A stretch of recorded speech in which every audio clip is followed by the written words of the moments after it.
What's going on, everybody? Welcome back to the channel. Kyle Lavelle once more. You already know what to do. And what you're about to hear is going to be something that you usually don't hear every day. But I told y'all to stay off them dating apps. Dating apps are scams and the people on there are trash. I'm talking about on both sides. Both women and men need to stay off the dating apps and let this platform just crumble to the ground. You know, let it dissolve, disappear. Because a former NFL player got busted scamming women on the dating apps. I mean, if you don't know anybody, you shouldn't be sending them money. Use your heads. Let's go ahead and roll the clip and see who it was. Police say Darryl Buster Skrine met women on dating sites and scammed them out of money. Fox 5's Denise Dillon is live in Roswell tonight. Denise, investigators say Skrine was on the run from authorities in Canada when he was arrested. Yeah, that's right. He was arrested in Canada on bank fraud charges. But authorities there say while out on bail, he removed his ankle monitor and disappeared until now. Tonight, he is in the Fulton County Jail with a whole new list of charges against him.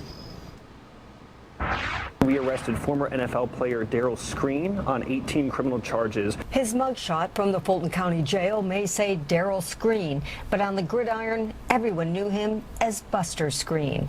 He played for Etowah High School, then the University of Tennessee, Chattanooga, and then went pro and made millions. He was a fifth-round pick for the Cleveland Browns in the 2011 NFL Draft and played for the Jets, Bears, 49ers, and Titans before retiring in 2022. Wow. So he had over a decade career. Not bad for an NFL player, but as you all know, these professional ball players, their time is really limited. Short amount of time to do this, right? Because as you age, you know, your body tends to pretty much break down and you can't really live up to all the hits on the field and everything. And sometimes you even end up with brain injuries from all the knocking upside your head and everything. So, I mean, that's good for him. I mean, 11 years is good enough. The following year, he was arrested in Canada on bank fraud charges to the tune of about $100,000. About a year later, he was released on bail with the expectation of being monitored through GPS monitoring. He was able to remove that GPS monitor and fled to the United States. Roswell police say last month a woman reported she had been financially exploited by Skrine, and she wasn't the only one. Investigators say he trolled dating sites looking for his victims and scammed them out of at least $300,000. Wow, so he was able to scam and get more money out of the women than he did the bank. I don't see the big deal about this other than the bank fraud.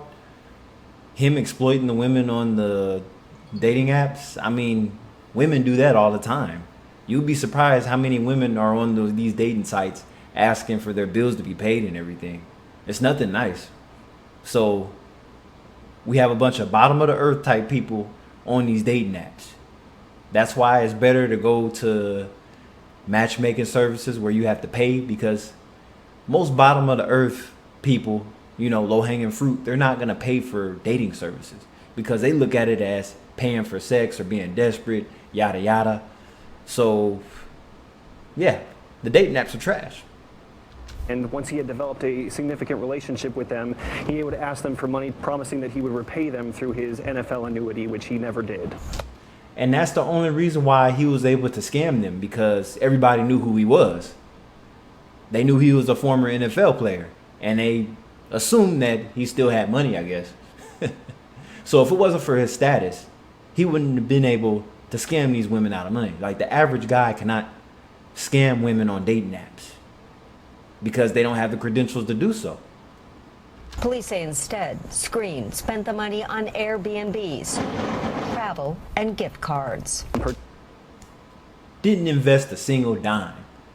Why is it when young black men get money, they spend it all on material shit, name brand shit, hookers, strippers, yada yada, stuff that's no return investment on? Purchasing gift cards for himself, again, to kind of try and lay low and not have a financial track record that would allow him to be easily caught, again, knowing that he is somebody who is trying to evade justice from another nation. And police have identified 3 women in New York, North Carolina, and Wisconsin and say there's a good chance there are other victims, possibly. Yeah, he got victims all in the bottom tier areas. Oh my God, what a clown. Funny though. Funny. So, I mean, it's funny news, but then it's not breaking. Like, okay, what's the big deal? Women are on these platforms all the time, getting stuff out of men. This is Kai Vale. I'll catch you in the next one. Peace.